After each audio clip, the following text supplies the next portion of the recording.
Bem, essa imagem bem icônica, né? Um astronauta em solo lunar, é a comemoração dos 50 anos das missões Apollo, uma missão que trouxe dentro desses 50 anos e ainda vai trazer nos próximos 50 anos muitos frutos em relação à nossa presença, à nossa permanência no espaço. E essa palestra de hoje tem o intuito de trazer para vocês um conceito empresarial e empreendedor na questão da utilização de insumos espaciais. Como as empresas estão explorando o espaço, como os governos estão se articulando em relação à exploração do espaço. Mas o que é essa exploração? Como vocês sabem, o homem sempre foi um ser explorador, desde os primórdios, né? Sempre indo e vindo em busca de melhores recursos, melhores posições, enfim, de melhores condições de vida. E o espaço não é diferente. Mas o espaço é algo ainda muito perigoso para o ser humano, é perigoso para a vida que existe aqui na Terra. Mas mesmo assim, com a nossa ciência e tecnologia, com as nossas limitações, nós não estamos completamente impedidos de fazer essa exploração. Se nós já fomos à Lua, por que não voltar à Lua e por que não extrair da Lua seus minérios, extrair a água, extrair todo o potencial que ela pode nos oferecer, que pode ser justamente aquilo que vai ser empregado nas próximas e futuras tecnologias ao redor do mundo. Bem, mas a exploração espacial é esse grande esforço do homem em estudar o espaço e seus astros do ponto de vista científico, também uma visão de exploração econômica, trabalhando com as naves espaciais, com satélites e sondas, que são, na verdade, robôs que vão fazer essa busca, ou seja, eles são os nossos olhos lá fora. À medida que a nossa exploração, fisicamente falando, o homem estar no espaço é algo ainda muito complicado, apesar de, desse momento, nós termos vários astronautas dentro da ISS, que é a Estação Espacial Internacional, girando ao redor da Terra agora, é ainda um lugar muito inóspito para a vida, uma vez que ali você tem um ambiente de microgravidade. Nos Estados Unidos, eles chamam de astronautas, esses trabalhadores espaciais, esse corpo de trabalhadores espaciais são os astronautas, e na Rússia são chamados de cosmonautas. Daí a diferença, em algum filme você escuta a palavra cosmonauta e fica na dúvida o que é um cosmonauta e o que é um astronauta. Uma questão apenas de colocação de diferentes lugares. Nos Estados Unidos, eles utilizam o termo astronautas, talvez seja até o mais comum de se escutar, mas caso alguém venha a ouvir o termo cosmonauta, refere-se a um tipo de astronauta russo que também trabalha com a exploração espacial. Nós vamos conhecer o grande Wernher von Braun, o pai da astronáutica, o pai do Saturno V, o foguete que levou o homem para a Lua, mas ele não começou com o Saturno V, ele começa com a engenharia da produção dos foguetes V2. Eu tenho o V2 aí para mostrar para vocês.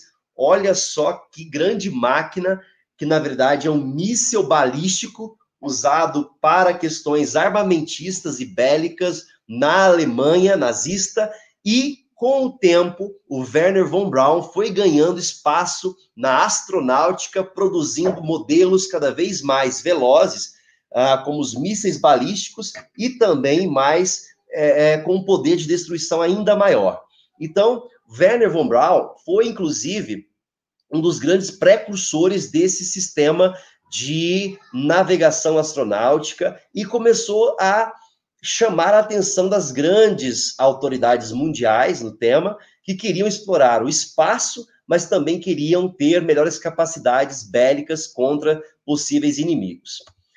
Aí está o V2 sendo erguido, né? Sendo erguido para o lançamento. Então, seu lançamento se deu por várias vezes, foi um dos modelos utilizados nas fases da Segunda Guerra Mundial, que é essa grande máquina que talvez daria início a tudo que conhecemos sobre o espaço, sobre as questões militares inicialmente, depois abrindo um campo muito rico sobre a exploração do espaço, e o foguete V2, em 1944, começa essa janela espacial para uma proposta mais efetiva. Os outros tipos de governos queriam também investir, e o empreendedorismo bélico, militar, começa aí, mas também começa a haver uma movimentação em torno da proposta de fazer com que esses grandes foguetes também alcançassem órbitas mais altas, órbitas mais acima da nossa capacidade, ou seja, de modo que possamos ver realmente a Terra lá de cima,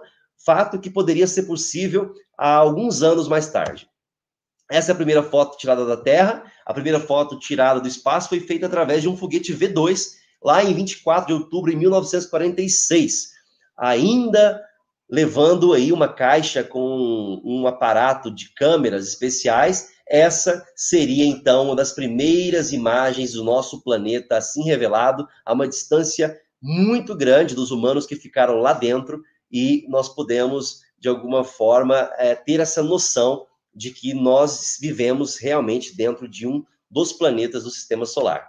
Aí está o Wernher von Braun com mais um modelo, né, um míssil balístico. Ele também traz a grande esperança americana, não só alemã, mas também a esperança americana da construção das maiores máquinas superpotentes e super devastadoras, isso em campos militares, e só depois, ali no início da década de 70, começa a haver os esforços para a exploração do espaço, onde o von Braun começa a trabalhar com outros modelos, com outras formas de engenharia, e isso atrai muito as autoridades dos países que estavam querendo a grande corrida espacial, estavam a fim de tornar o espaço algo real e concreto em suas mãos, ainda na década de 70, de 60, isso já era uma grande vontade que parte da conquista do espaço. O presidente John F. Kennedy, ali, ó, recebendo, então, Wernher von Braun, um grande aliado, né? Os Estados Unidos queria também ter um aliado, um engenheiro muito bem posicionado, e talvez seria ali uma abertura especial para o programa espacial americano. Muito bem, então, North American X-15, aí um dos primeiros modelos aí, essas aeronaves, parece mais um caça, mas já era um avião da NASA, né? A NASA já estava a todo vapor ali produzindo esse material. Aqui vocês podem ver que o lançamento dele é a partir do NB-52, logo abaixo de outro avião aqui, ó.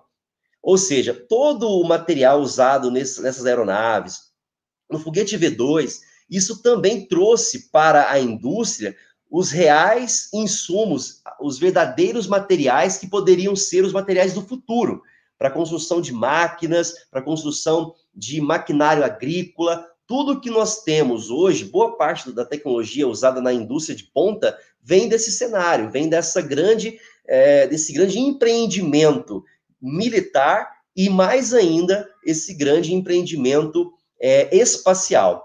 E aí, a Rússia, a União Soviética, sai na frente com o grande lançamento do Sputnik 1, lá em 1957. Isso chama a atenção dos americanos, isso trava uma batalha muito grande, porque é um objeto construído pelo homem que já começa a orbitar o planeta, e começa, por meio dessas 4 antenas, a enviar dados, e hoje, a partir dessa perspectiva, quantos dados, quantos kbytes, megabytes, gigabytes, terabytes nós não conseguimos enviar para o espaço e vice-versa, à medida que as nossas sondas conseguem fazer uma grande varredura no nosso sistema solar, e também buscando imagens nos confins do universo, como as imagens tiradas e extraídas do maravilhoso e magnífico telescópio Hubble.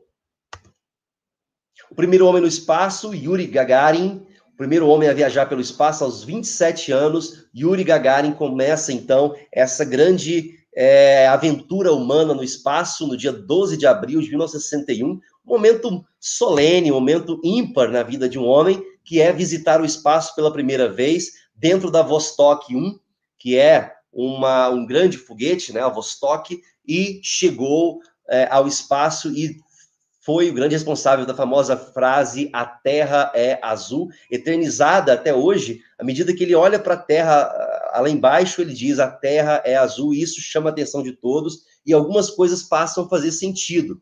Então, essa grande aventura do homem no espaço vai atraindo mais e mais pessoas pelo mundo, vai engajando pessoas, governos, os jovens, chega na educação, nas escolas, nas universidades, e começa a ganhar um espaço literalmente próprio para que as pessoas começassem a empreender não somente com uma visão espacial, mas de modo que esses instrumentos também pudessem ser utilizados em esforços terrestres. Então, o cosmonauta Yuri Gagarin, ele sorri em sua viagem para o espaço, provavelmente muito animado ali, né? Também um homem de coragem, enfrentar as barreiras espaciais, sair da órbita da Terra e vislumbrar o nosso planeta lá de cima. Para vocês terem uma ideia de tamanho, né? Uma precisão de tamanho, aqui está o Vostok, o foguete R7, então, que é o Vostok 1, e aqui o homenzinho ali, ó, que cabe exatamente dentro dessa pequena cápsula na ponta do foguete. É ali que ele vai de forma segura e é ali que ele faz a grande visão monumental, que é a visão de um homem, mas também a visão da humanidade frente à grandiosidade do nosso planeta Terra. Então, há também algo importante a ser feito no espaço, que são as caminhadas espaciais. Os cosmonautas e astronautas são amarrados por meio de um cabo e eles saem das naves espaciais, eles saem do módulo para fazer alguns reparos, algumas manutenções que são importantes no processo da manutenção desses grandes aparatos tecnológicos no espaço. Então, esse aí é o Alexei Leonov, ele morreu não faz muito tempo, tá? Mas foi também um grande precursor da era aeroespacial, primeira caminhada espacial, e aí está ele, preso pelo cabo, fazendo aí seus trabalhos externos do módulo soviético, né? Então, ali 12 minutos admirando e filmando a Terra, ou seja, nós fomos aos poucos, tanto os Estados Unidos quanto a União Soviética, apreciando cada momento de exploração do espaço, cada um do seu jeito, mas ficava claro para o mundo que havia uma grande batalha, que havia uma grande corrida espacial, e isso era também a grande Guerra Fria, tão estudada nos livros de história. O desafio de uma nação é pronunciado por John F. Kennedy. Ele, então, faz um grande discurso em 25 de maio de 1961 e pretende, então, a partir de um grande salto, colocar o homem com segurança na Lua e trazê-lo com a maior segurança possível para a Terra. E nós vamos entender o porquê que tantas missões Apollo foram necessárias para essa conquista e também algumas questões importantes. Para vocês que estudam na Unic, fazem os cursos mais voltados para inovação e tecnologia, tente observar, tente enxergar onde o seu curso vai te conectar com alguma coisa relacionada à questão aeroespacial. Tente observar, tente fazer uma listagem de tecnologias que hoje são utilizadas no seu curso, ou quando você se formar também, de que forma que isso pode contribuir com o espaço. Hoje, todo mundo quer uma fatia do espaço, ou seja, todo mundo quer trabalhar não somente presencialmente no espaço, mas também num grande centro de comando aqui na Terra, que tenha uma comunicação efetiva com outras pessoas trabalhando no espaço, dividindo também dados, informações, trabalhando com inteligência artificial, trabalhando com as maiores tecnologias já vistas pelo homem. Então, surge o programa Mercury, da NASA, Agência Espacial Americana, que tem um único objetivo de preparar tecnologias úteis e seguras para levar o homem à Lua. O projeto, então, é seguido pelo projeto Gemini. Começa em Mercury, que é o programa espacial americano, que já tem em sua pauta a ida à Lua, e depois em Gemini, e por fim, Apollo. Esse, então, é Alan Shepard, tá? O primeiro norte-americano a ir ao espaço. Então, começava a ver ali Yuri Gagarin, da União Soviética, e o Alan Shepard, também dos Estados Unidos, nesse processo incrível da corrida espacial e da caminhada espacial, empreendendo ciência e tecnologia no espaço. Aqui é o traje espacial dele, um pouco ainda, um traje muito fino em termos de camadas, não é? Um traje ainda que não contava com todas as capacidades que um traje exige para as condições mais impressionantes que o espaço traz para o corpo humano. Então, está aí o Alan Shepard com o seu traje, preparando para essa missão, o primeiro americano no espaço. Nesse caso, o foguete Mercury, então, Redstone, parte, então, do Cabo Canaveral, na Flórida, na manhã do dia 5 de maio de 1961, e ganha o espaço, ou seja, já havia uma corrida espacial, já havia tecnologia de ponta nessa época, 1961. Isso só veio a crescer e acrescentou cada vez mais as grandes indústrias. O que pega aqui também, isso traz um peso político, econômico muito grande também. Não é só uma corrida espacial. Por trás da corrida espacial, há uma corrida econômica também. Há uma corrida política, né? Mas hoje, com o cenário atual do mercado aeroespacial, hoje nós temos uma grande parcela desse mercado sendo consumido pelas empresas privadas. Elas é que estão dando start para a maior forma de exploração do espaço e, consequentemente, também para abrigar e explorar o que for necessário para trazer essa informação e também esses tipos de produtos químicos da Lua, de Marte, aqui para a Terra, ou fazer com que nós possamos também visitar o espaço, indo para a Lua novamente, que é o que vai acontecer em 2024, e também para o planeta Marte. O programa Gemini também é um programa inicial da NASA, que faz um belo e magnífico trabalho, então, mas ainda não tem aquela capacidade suficiente ou tecnológica para conseguir chegar, e hoje nós sabemos que tudo que se tem em termos de setor aeroespacial, perto da Gemini, a Gemini não é nada ainda, né? Não era nada ainda. Então, havia um grande lapso de tempo, ou seja, um grande lapso tecnológico e científico que deveria vir à frente da Gemini para conseguir novos processos. Primeiro americano a andar no espaço, Edward Higgins White II, então, homens que fizeram a história da ciência espacial, o foguete Titan 2 também, da Gemini 4, sempre empreendendo ciência, sempre empreendendo as melhores capacidades humanas no espaço. Então, essa cápsula que levou alguns astronautas ali, ó, ela tem também o Ed White fazendo aí a caminhada espacial. Vocês podem observar aqui, ó, ele está preso por um cabo, né? E pelo cabo ele consegue, com a câmera na mão, com uma antena,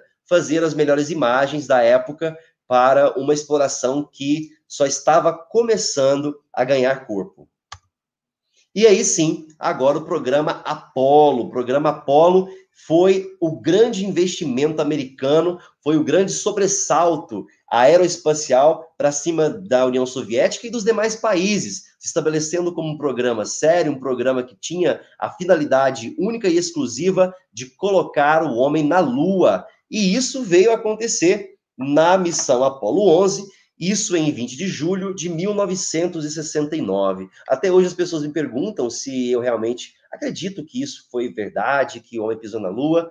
Lembrem-se, meus amigos, que essa questão é tão secundária, se o homem pisou ou não pisou na Lua, que o que fica de mais importante é o grande legado desses 51 anos de ida até a Lua, desses 51 anos onde o programa espacial, seja ele americano, seja russo, japonês, chinês, indiano, estão mostrando que o homem é capaz de empreender, começando ali dentro da universidade e começando com um pequeno projeto, uma pequena startup, com inovação, tecnologia, ele consegue muito mais campos de trabalho até, e esse espaço está empregando cada vez mais. Mesmo que você não vá ao espaço, mas você pode manipular insumos tecnológicos voltados para o espaço e para, enfim, setores terrestres, justamente por meio dessa tecnologia usada nos cursos das universidades espalhadas pelo mundo,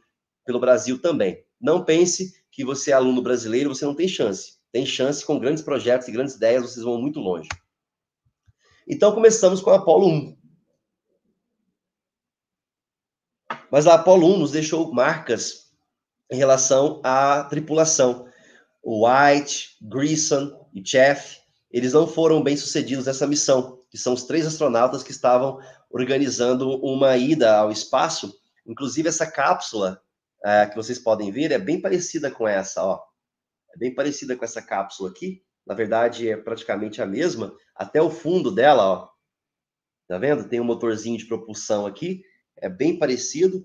Então, é uma forma de enxergar como esses três guerreiros, esses três heróis, nos deixam antes de chegarem ao espaço, pois enfim, a sonda onde eles estavam, né, a cápsula onde eles estavam, se incendiou por um vazamento de gás e os três morreram carbonizados ali mesmo. Aqui está a cápsula, né? Essa é a pequena cápsula que eles estariam ali dentro, mas eles morreram antes de fazer a missão, o que houve um abalo para a NASA e mais do que nunca não foi que esse acidente trouxesse alguns descréditos da NASA, mas a NASA queria ir à frente. Os Estados Unidos queriam ir à frente com o programa. Vidas foram ceifadas, ainda seriam ceifadas em outros programas, em outras missões, mas havia uma corrida e essa corrida precisava ser percorrida. Portanto, esse é um dos trajes espaciais retirados da cápsula. Então, vocês podem ver aqui ó, os corpos carbonizados, e foi o que sobrou dos três astronautas nesse dia. Portanto, apresento para vocês a grande e majestosa máquina, o grande foguete Saturno V, o foguete que levou o homem à Lua. Aqui está o Saturno V, partes do Saturno V estão aqui comigo. Vocês podem ver os 5 motores F1, um grande e magnífico foguete de 111 metros de altura. É também um dos grandes adventos de Wernher von Braun, o pai da astronáutica, que produziu essa grandiosa máquina que tem mais toneladas de combustível do que propriamente as partes úteis, ou seja, a carga útil e a carga humana que estava sendo levada ali. Então, surge o Saturno V com toda a sua robustez, com todo o seu salto tecnológico, com aqui, inicialmente, no primeiro estágio, muito querosene para queimar, e aqui também um tanque repleto de hidrogênio e oxigênio líquido, levando a cápsula, ok? E levando também o módulo lunar aqui, e temos também o comando lunar, o módulo lunar Eagle, que fez a sua descida até a Lua, onde nossos grandes heróis, Neil Armstrong, Buzz Aldrin e Michael Collins foram até as órbitas lunares. As pessoas sempre questionam e foram os três que pisaram lá. Não, não foram. Quem pisou realmente foi só o Neil Armstrong, sendo o primeiro homem a pisar na Lua. Em segundo, foi o Buzz Aldrin e o Michael Collins ficou no módulo lunar, esperando que eles desenvolvessem seus trabalhos que duraram cerca de 22 horas e meia de trabalhos na Lua, onde muito material foi extraído para análise, rochas lunares, mas também deixaram espelhos sismógrafos na Lua, martelos, instrumentos feitos pelo homem, né? Deixados na Lua também. E essa é a família do Saturno, Apolo 4, Apolo 6, Apolo 8, 9, 10, 11, 12, 13, 14, 15, 16, 17. Além de todo esse trabalho do Saturno 5, fazendo esse trabalho magnífico para todas as missões, também serviu de Skylab, que foi um laboratório espacial também projetado por Wernher von Braun. Essa é a base de lançamento do magnífico. Olhando daqui nem parece que tem 111 metros, né? Mas ali já era uma grande, era na verdade um grande chega para lá nos russos, né?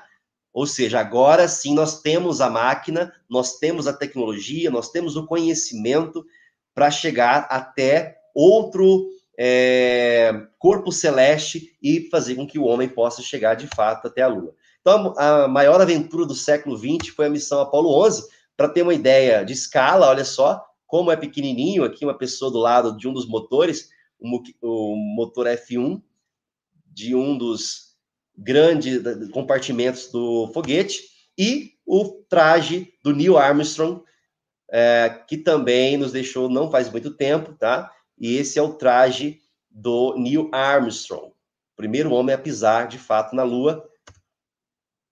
A missão Apollo 11, então, tem aí o trio Neil Armstrong, Michael Collins e Buzz Aldrin, e também algumas cenas da Lua. E a famosa frase, né? Um pequeno passo para o homem, mas um grande salto para a humanidade. Então, esse salto da humanidade não começa, obviamente, ali. Na verdade, o ponto de partida foi antes, mas, claro, os Estados Unidos começava a se despontar como uma grande potência e, a partir de agora, eles estavam fazendo ciência de verdade, colocando humanos em órbita e, mais do que isso, humanos para caminhar em outro corpo celeste. A despedida, um momento ímpar na vida de um astronauta e também dos familiares dos astronautas, não é?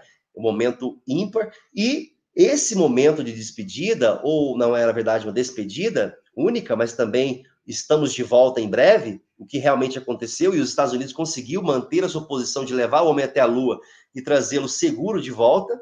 Isso foi possível naquele tempo, naquela época, mas é claro que muitos processos que tentaram impedir essa ascensão americana no espaço foram realmente, existiram realmente trazendo um pouco mais de trabalho para os Estados Unidos conquistar outros esforços aeroespaciais. Na Lua, tem 3 crateras que recebem o nome dos 3 astronautas, Aldrin, Collins e Armstrong. O módulo Eagle, a pegada e também a placa que foi deixada, né? Aqui, homens do planeta Terra fizeram seu primeiro pouso na Lua em julho de 1969. É muito interessante. Isso é um sonho realizado, né? Na verdade, a conquista de um outro corpo celeste. E a pergunta é, por que não voltaram lá depois? Sim, voltaram outras vezes em outras missões, fizeram outras buscas e tudo mais. Mas, de lá para cá, como é extremamente perigoso colocar o homem no espaço para ir até a Lua, com a tecnologia vigente, gastava-se muito combustível, e cada momento em que você liberava um foguete desse para voar, eram milhões e milhões de dólares para fazer isso. Então, era um gasto tremendo. Se você podia, por exemplo, investir numa missão para levar uma sonda até lá, uma sonda para outro planeta, uma sonda, enfim. Aqui estão as pegadas, e esse é uma representação do solo lunar. Aqui são os alvos onde eles pousaram, tá? São os alvos onde eles conseguiram pousar na Lua. E a volta para casa é sempre muito bem aplaudida, né? A missão cumprida. Aqui nessa imagem, nessa primeira imagem, eles estão aqui na quarentena, e o presidente já era outro, era o Richard Nixon. E eles voltam, então, a cápsula, aqui está a cápsula, né? Ela cai ali, então, no mar, e eles são resgatados e são ovacionados pela cidade como os grandes heróis americanos, e os Estados Unidos começa de verdade a falar sério em relação ao seu programa espacial, que viria a ter também problemas, como qualquer outro programa espacial, mas também muitas soluções foram extraídas desses processos. Aqui um pouco do trabalho, ali no caso ali, o trabalho dos cosmonautas, né? A missão conjunta com a Apollo-Soyuz. Então começou a ter também uma integração de Estados Unidos e União Soviética para a exploração do espaço, talvez numa vertente, num espectro ainda maior. Isso foi muito importante. Então começaram a construir verdadeiros laboratórios no espaço, ou seja, a investir mais em insumos tecnológicos no espaço, a desafiar a microgravidade, a desafiar a dificuldade de se manter um organismo, um ser vivo, né? Uma partícula biológica no espaço, que era, na verdade, nós mesmos ali trabalhando nos grandes laboratórios espaciais. E aí vem a grande era dos ônibus espaciais. Aí o Saturno V se aposenta, e aí você começa a falar de foguetes como esses aqui, ó, como essas grandes máquinas espaciais. Então, são os grandiosos ônibus espaciais, os famosos Space Shuttles, começando com Columbia, Challenger, Discovery. Esse aqui é o Discovery, galera. Muito legal, né? Então, vocês sabem que aqui ele vai desacoplar. Nessa época, o ônibus espacial precisava desse grande foguete para levá-lo até as alturas, e esse material voltava para a Terra, era resgatado depois, e esse grande ônibus espacial conseguia se manter no espaço. Depois veio Atlantis, Endeavour e tantos outros. Infelizmente, alguns acidentes no meio do caminho deixaram e mancharam a história da exploração espacial, porque aqui você lida com vidas. Vidas não podem ser perdidas, mas mesmo assim, em prol da ciência e da exploração do espaço, muita vida foi perdida aí, e vamos entender um pouquinho disso. A Challenger, que é o segundo aqui, ó, por exemplo, teve um acidente da Challenger, 78 segundos, à medida que o voo saiu do solo, esse foguete explodiu, matando 7 tripulantes, inclusive uma civil, uma professora que foi a bordo, juntamente com a equipe que foi trabalhar no espaço, com várias experiências, enfim. Aqui voltando, né, sempre ali, acionando paraquedas para ter uma aterrissagem mais confortável, enfim, e muitos outros programas espaciais se seguiram. Columbia, que é uma grande odisseia no espaço também, em janeiro de 2003, e aí nós já estamos no século XX, trabalhando com tecnologias de ponta, foguetes com outro tipo de capacidade tecnológica e de combustível, né? O empreendedorismo espacial chegava nas universidades, as universidades eram trazidas, ou seja, os alunos eram trazidos para também projetar ideias para o espaço, começava a ter uma grande movimentação, não só americana, mas mundial, em prol da exploração do espaço, de forma que pudéssemos utilizar um dia essas tecnologias na nossa casa. O micro-ondas, por exemplo, os motores, o próprio GPS, os aparelhos celular, toda tecnologia embutida naquilo que usamos hoje em dia. O Challenger, infelizmente, teve um acidente no dia 28 de janeiro de 86, e isso arrasou com a NASA, arrasou com o mundo e deixou marcas pelo caminho. Se vocês puderem ver, essa astronauta, que na verdade não é astronauta, essa tripulante loira aqui do meio, ó, aqui em cima, era a professora que estava representando o planeta inteiro, né? Os civis, e também os alunos, as pessoas que estavam, naquele momento, assistindo ansiosamente o grande lançamento do Challenger. Inclusive, se vocês quiserem assistir, na Netflix tem uma série que chama Challenger, O Último Voo. Vocês vão ver um documentário com 4 episódios exclusivos, com testemunhos exclusivos das pessoas que vivenciaram aquele dia, das pessoas que perderam parentes naquele dia, e que foi um dia muito triste para a exploração do espaço, não só para a exploração do espaço, mas para a ciência e para a humanidade como um todo.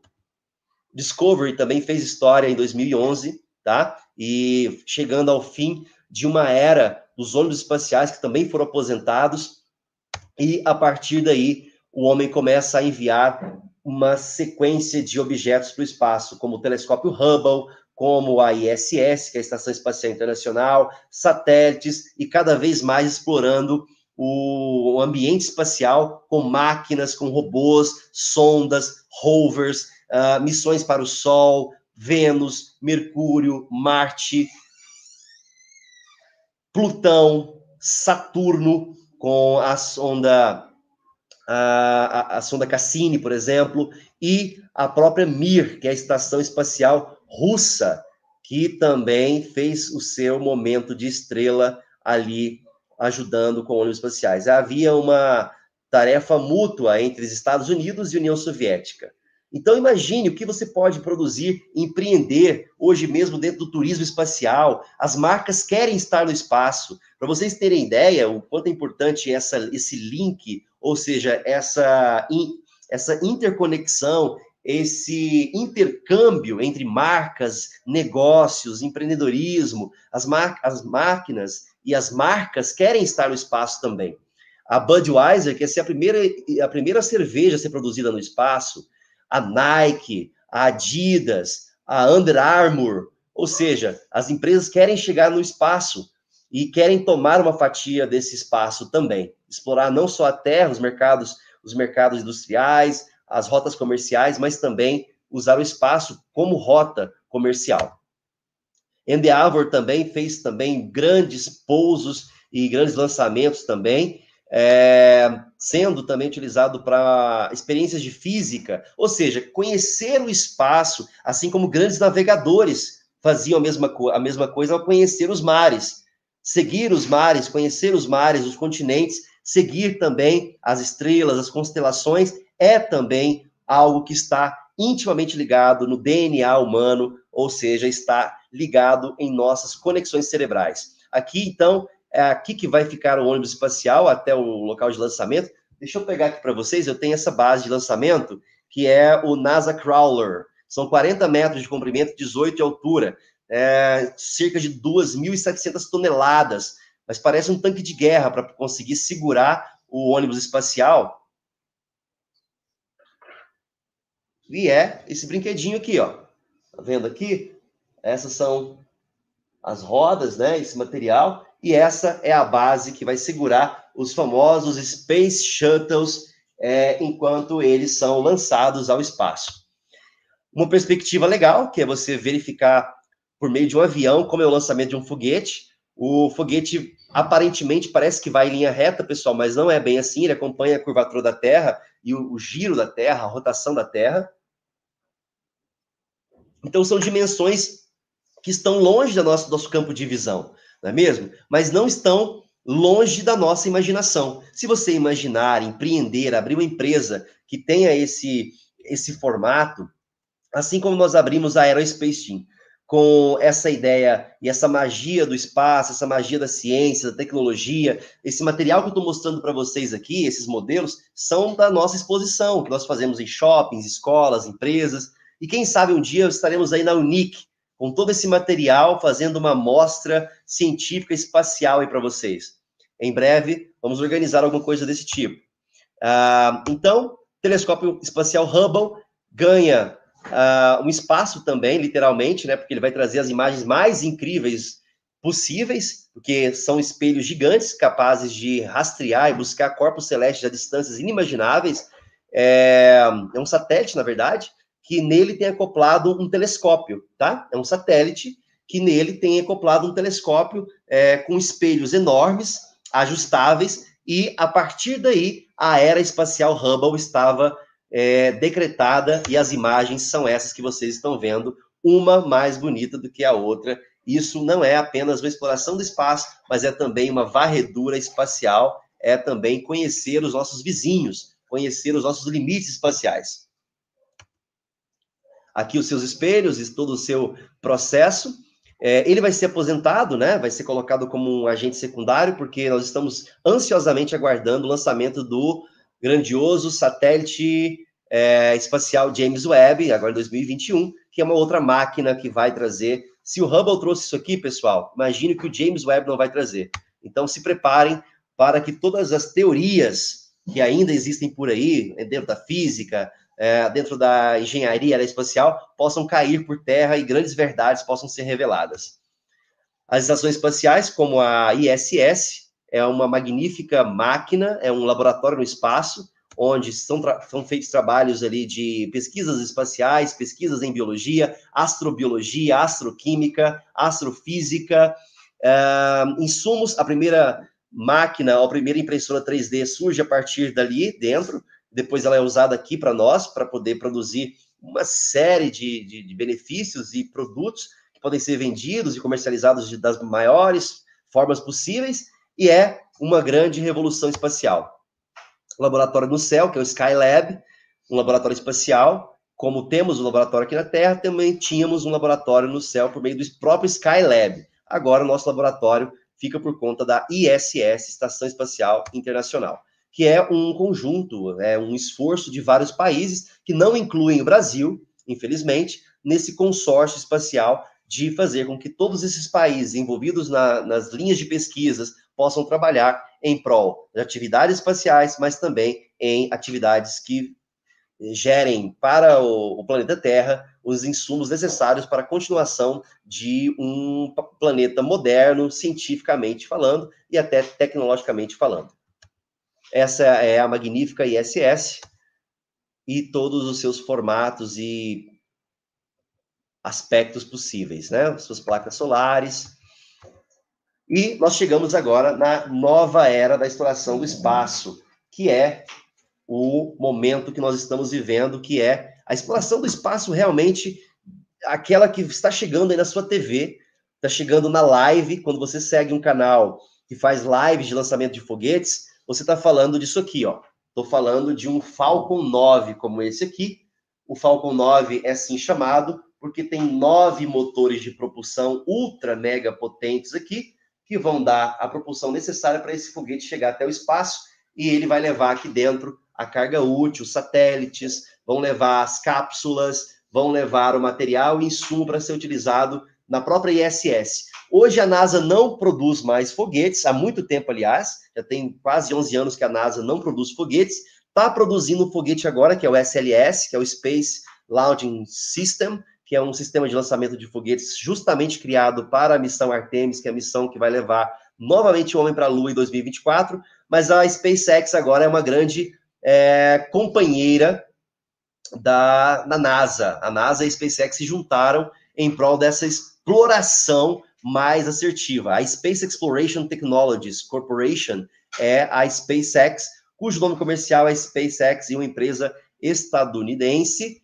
e vocês já devem saber quem está por trás da SpaceX. Para vocês que gostam do assunto, sabem que o Elon Musk está por trás dessa grande empresa e de tantas outras, como a Tesla, que é a empresa que é a grande fachada automobilística no que se diz respeito aos carros elétricos. Esse foguete é o Falcon Heavy, ele tem 2 boosters laterais, o que faz com que esse foguete passe a ter 27 motores a combustão.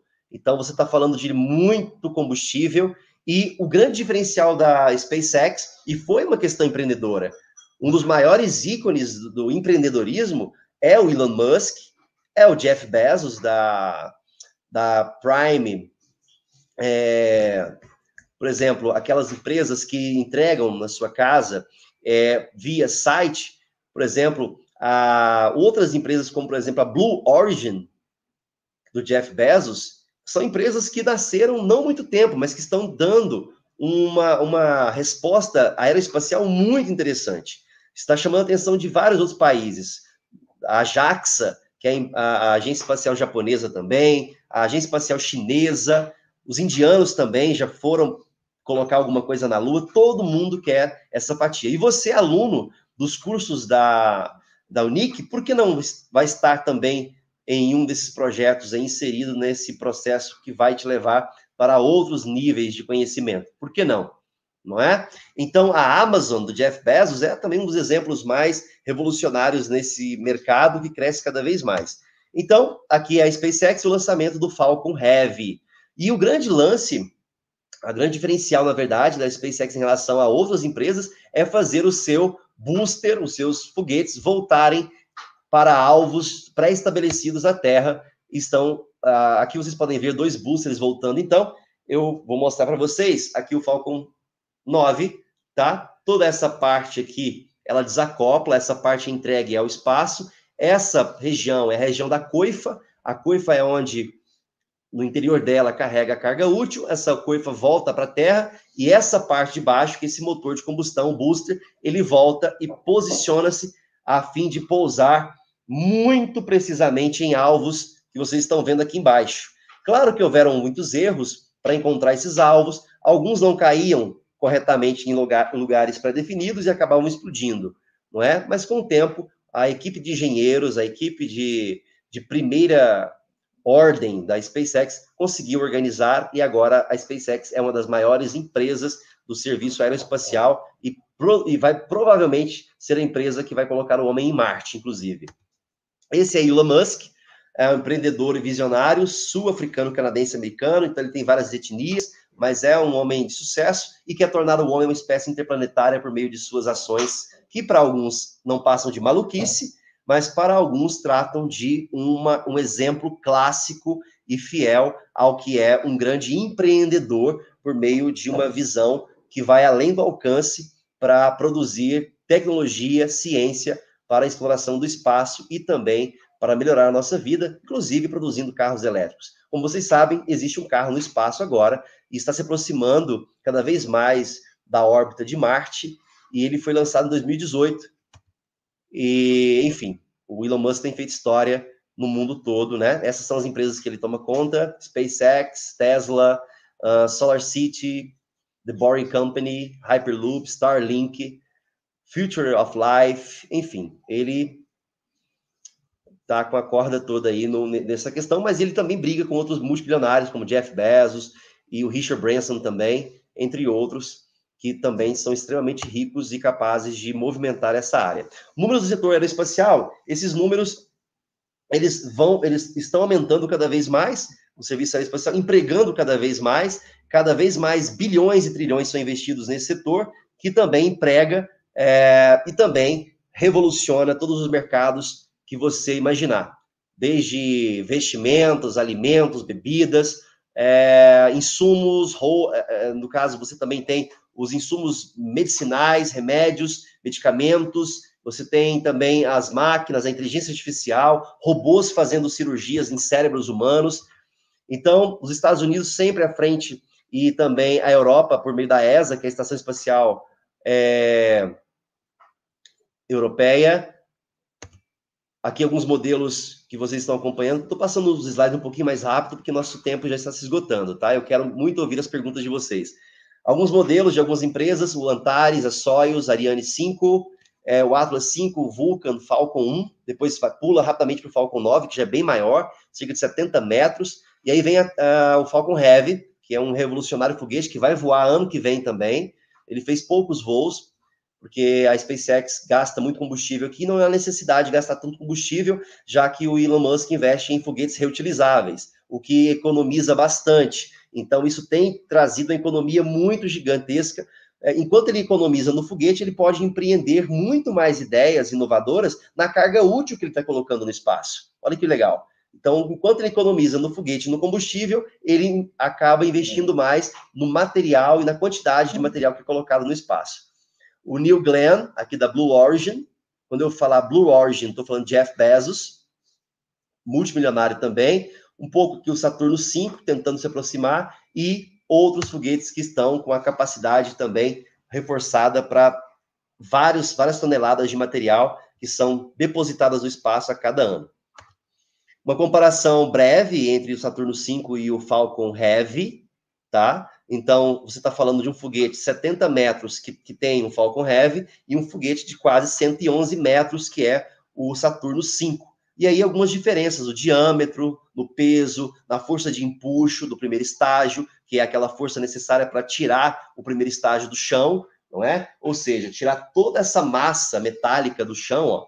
Então você precisa de uma força muito grande de empuxo para você fazer com que todo esse material ganhe as órbitas, ou seja, possa perfurar realmente a atmosfera e chegar ao espaço.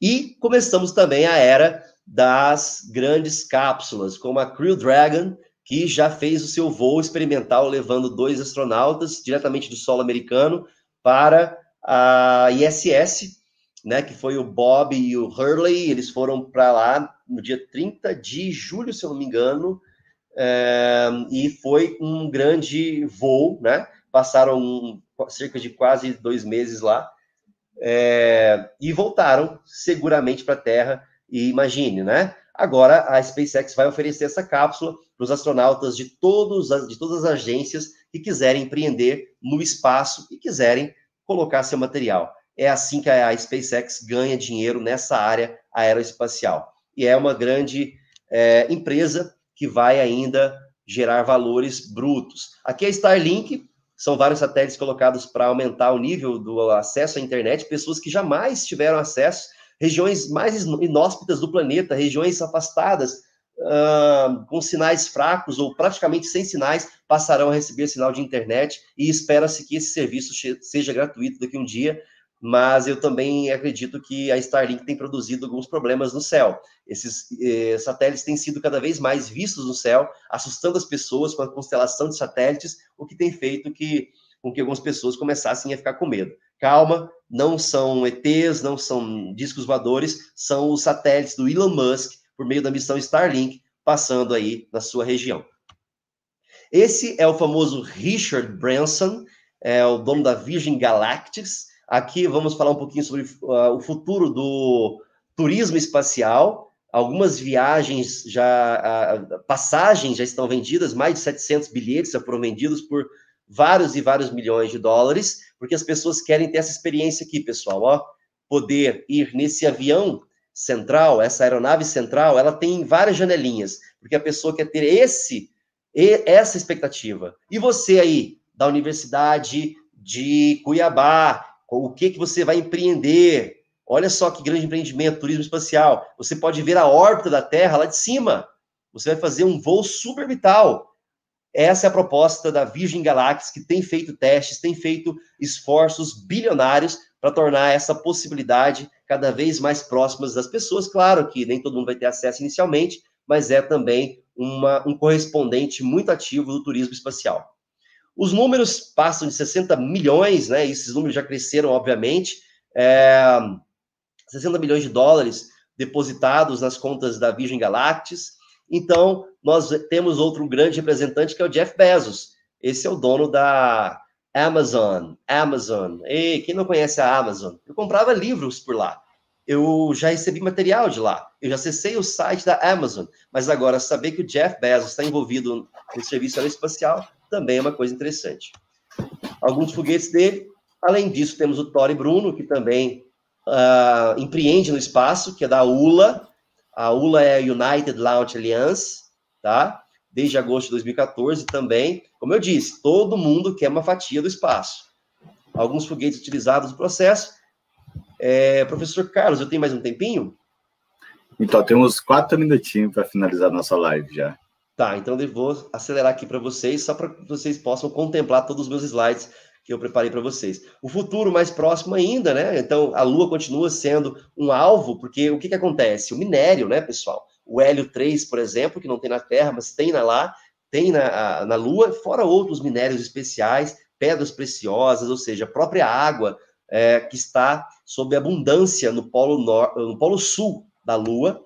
Então, o que esperar de Marte? Marte também é uma proposta interessante. Marte continua inóspito, perigoso para o ser humano, mas até 2030 os esforços vão aumentar e é possível que até 2033, nessa faixa aí mais ou menos, alguma nave possa levar humanos para lá, pegando uma ponte na Lua. Aqui é a missão Artemis, a nova missão da NASA, que vai custar aí bilhões e bilhões, e aí já ultrapassou todos os limites dos cofres americanos, mas eles querem sim, e eu acredito que vão conseguir, porque o foguete está quase pronto, o SLS, para levar novamente o homem para a Lua. Aqui são as fases da missão e os custos, como vão fazer. A Lua vai ser um trampolim para Marte, nessa missão. Quem quiser pesquisar um pouquinho, vai pesquisar no Google, missão Artemis. Artemis. Esse é o foguete, claro que aqui é uma imagem artística, né, do SLS, mas também vai ser uma grandiosa máquina que vai levar o homem para o espaço dentro da cápsula Orion. Cápsula Orion. Aqui está a Lua, o nosso grande objetivo, ainda é o nosso objetivo, e depois, na sequência, vem Marte. E é isso. Vamos explorar o espaço, vamos empreender no espaço. Ótimo, professor. Então, pessoal, é uma palestra... 1 hora certinho, hein? Certinho, pontual. A gente não avançar muito, né? A gente conseguiu aí chegar no pontual. E a gente tem algumas perguntinhas também que os alunos andaram perguntando. Vou colocar aqui em tela para o professor responder. Okay. Né?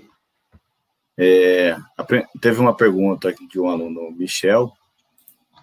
Ele pergunta sobre a questão do... Se gastar toneladas de combustível, né, para ir à Lua, como que o módulo voltou, sendo que só tinha aí, sendo que só tinha nenhuma célula de combustível para voltar? Boa pergunta, Michel. Eles realmente não tinham combustível necessário para ida e volta, pelo menos até então, e a propulsão foi feita a partir dos próprios esforços que eles tinham dentro dos últimos limites que o módulo lunar pôde apresentar naquele momento. Então, é uma pergunta interessante, mas é uma pergunta também que até hoje ela está em voga, no sentido de questionar um pouco a questão do combustível de volta desses tripulantes da Lua. Mas é uma pergunta que é realmente intrigante, mas o que nós temos de acesso nos arquivos é que eles tinham uma propulsão própria ali, justamente para uma questão de emergência. E alguns chegam a dizer que os 3 foram colocados ali para morrer mesmo, né? Outras línguas dizem que eles foram colocados ali para morrer e não se sabe como voltaram. É por isso que tudo isso, às vezes, pode colocar um pouco de dúvida sobre o programa espacial americano em relação à ida à Lua. Mas é como eu falei, essa ida à Lua, eu deixo esse passo do homem na Lua e fico com as tecnologias que nós obtivemos desse processo. Ótima pergunta, Michel. Com base nessa pergunta também, teve um aluno que respondeu Aí você só confirma também na teoria dele, professor, Tá. que é o Montric, né? Que ele fala que para o Michel, por causa da diferença de gravidade, aí, nesse caso, a Lua não precisa de tanto combustível quanto a Terra. Sim, para sair também, de órbita. a parte física também, claro. Foi possível? Foi, claro, mas também teve a possibilidade física em torno disso, e, claro, as diferenças gravitacionais, elas permitiram esse processo. Até porque, se não tivesse essa possibilidade gravitacional, eu acho que eles não tinham nem saído do lugar. Teriam feito a missão e teriam ficado por lá mesmo, enfim. Então, é por isso que alguns documentos, talvez fakes ou não, eles relatam que não se esperava que o Neil Armstrong, o Buzz Aldrin e o Michael Collins realmente tivessem voltado com segurança da Lua. Excelente. E para a gente fechar aí a nossa pergunta, o professor Ibrahim também faz uma pergunta aí para nós, né? Ele pergunta como e quando começou e como está ali a corrida espacial no Brasil. Perfeito, Ibrahim. Olha, a corrida espacial brasileira,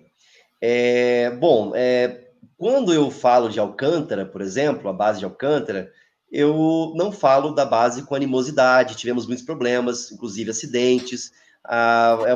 É uma base que ela hoje está sob o projeto de salvaguardas com os Estados Unidos, né, por conta da venda da base. Mas o Brasil, independente disso, independente de Alcântara, é como se assim, esquece Alcântara, não lembra de Alcântara. Vamos trabalhar nos esforços dentro das universidades, nas startups, nos projetos, na tecnologia que você tem, que você pode aplicar. Tem os cursos de engenharia aeroespacial espalhados no Brasil, estão fazendo muito mais. O próprio INPE, que é o Instituto Nacional de Pesquisas Espaciais, eu fiz física espacial lá, então foi um momento muito interessante. Eles continuam produzindo satélites, como o Amazônia 1, em parceria com a China. Então, o Brasil tem um destaque, sim, tecnológico, em termos de projetos. Claro que não lançamento de foguetes, ainda nos afastamos muito dessa possibilidade, mas nós temos muitas missões em curso que vão ser usadas direta ou indiretamente no espaço. Então, eu não vou dizer que existe um programa espacial brasileiro, mas existem esforços de entidades brasileiras muito à frente do que você possa imaginar nesse mercado aeroespacial que cresce cada vez mais. Verdade. Nós temos também como exemplo aí do Brasil o Marcos Pontes, né? Que é também dá uma referência para nós aí hoje no Brasil, né? Ele é uma referência, é verdade, né? Não podemos negar o trabalho que ele fez, mas eu espero que ele seja mais ativo agora, não esteja por trás da tecnologia apenas como um fantoche governamental, mas como alguém que vai fazer, independente de conchavos políticos, um bom trabalho em prol da melhoria da ciência e tecnologia do Brasil.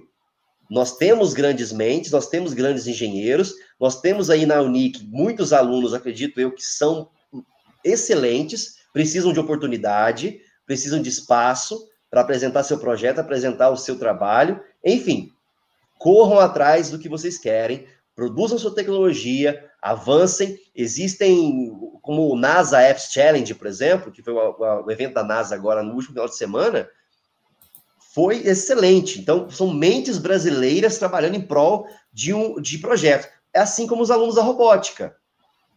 Eu ouvi os projetos, fiquei fiquei maravilhado, como alunos de 16, 17, 14 anos me falando de coisas assim.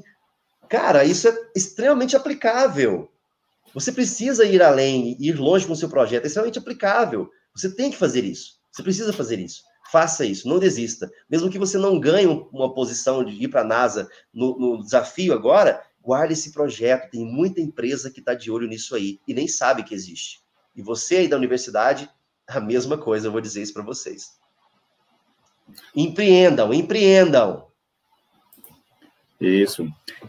Aproveitando também a fala do professor Daniel, pessoal, para nós que está hoje, né, na parte de tecnologia, então a gente já tem também uma parte aí, não só com a tecnologia, né, como visão empreendedora de investir, né, em nosso conhecimento aí, né, em ganhar esse mercado também, que vem aí cada vez mais crescendo, né? Então, tem a robótica que tá vindo, a indústria aí 4.0 está vindo, né? Várias tecnologias que estão vindo para melhorar aí a questão do mercado também de trabalho e as pessoas também, né?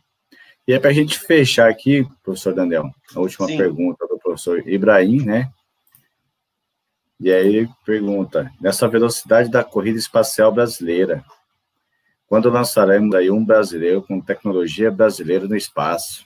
Olha, vou falar o nome, não sei se vocês conhecem. Vocês conhecem o Marcos Palhares? O Marcos Palhares, ele vai ser um próximo astronauta brasileiro aí. Tem um projeto que vai levá-lo para o espaço, se eu não me engano, final de 2021, 2022. Anotem aí, Marcos Palhares, tá? Ele está em um projeto numa incubadora, inclusive com Marcos Pontes, numa equipe essencialmente brasileira, que vai ter aí esse aporte de mais um profissional do Brasil lá no espaço. Marcos Palhares. Tá? Então, sim, respondendo a sua pergunta, sim, temos sim projetos e pessoas brasileiras que vão, sim, em breve nos mostrar o nosso poder também no espaço, que não seja por tecnologia, mas que seja por ideias, que sejam por empreendedorismo, que seja por inovação, que seja por fazer a diferença de alguma forma nesse grande, maravilhoso, nessa grande rede científica e tecnológica que é o setor aeroespacial. Ótimo. Então, para a gente fazer o nosso fechamento aí, vou deixar mais uma vez aí, pessoal, para vocês na tela, né? O canal do professor aí, Daniel, tá? Tá o link aí do canal dele, se inscrevam também. Tem bastante informações. Posso compartilhar aqui a tela do canal? Está aberto aqui. Pode sim, professor. Pode. Aqui, pessoal, ó, Aerospace Gym, tudo junto, tá? Eu faço alguns vídeos aqui quando tenho tempo, outros eu já coloco aí para que vocês vejam, tá? Se inscreva no canal, vamos juntos. E assim que possível, inclusive, é claro, assim que sairmos dessa pandemia também, nós já vamos começar a fazer o trabalho de visita às universidades, tá?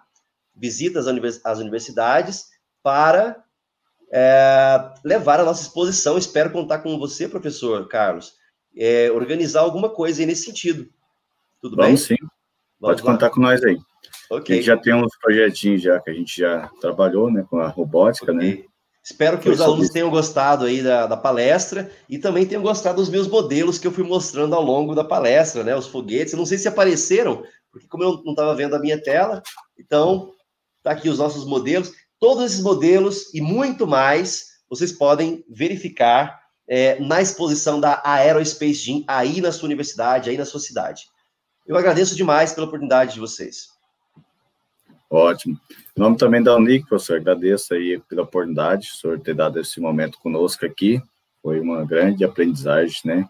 Todo o conhecimento, ele é válido, né? Uhum. E aí, com essas informações da tecnologia empreendedora, já é mais uma visão que os alunos podem ter aí em mente de como se iniciar a sua parte empresarial, né?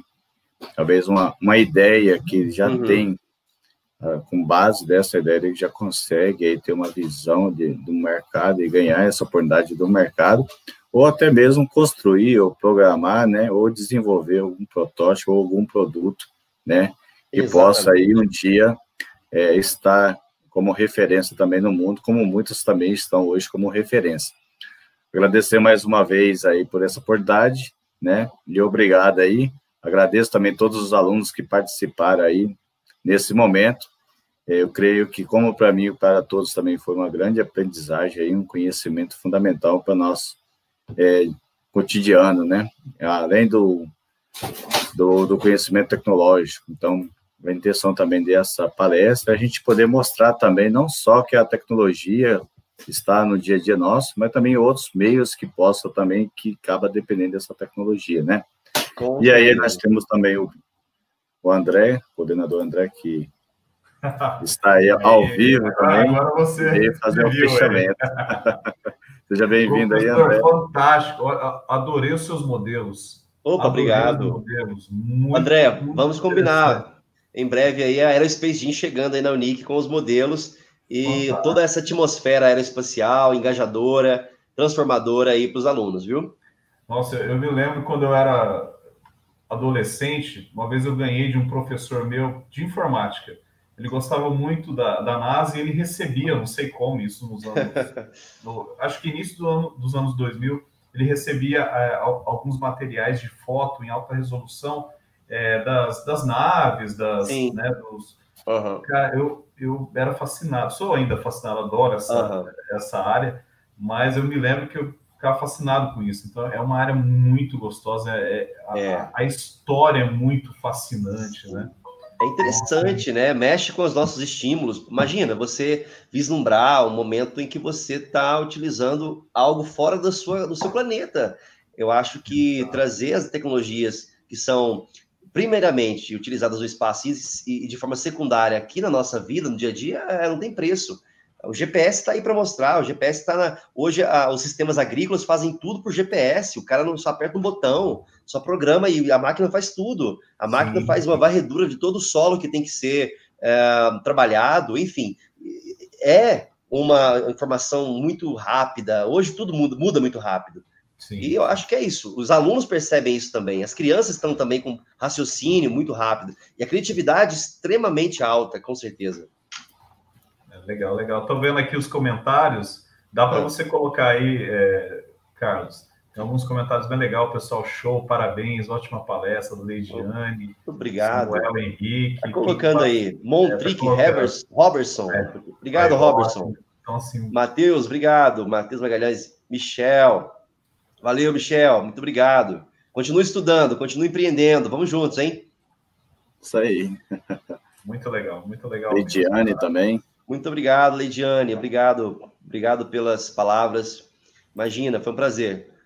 Matheus Magalhães, obrigado. Show. Bacana. Muito legal.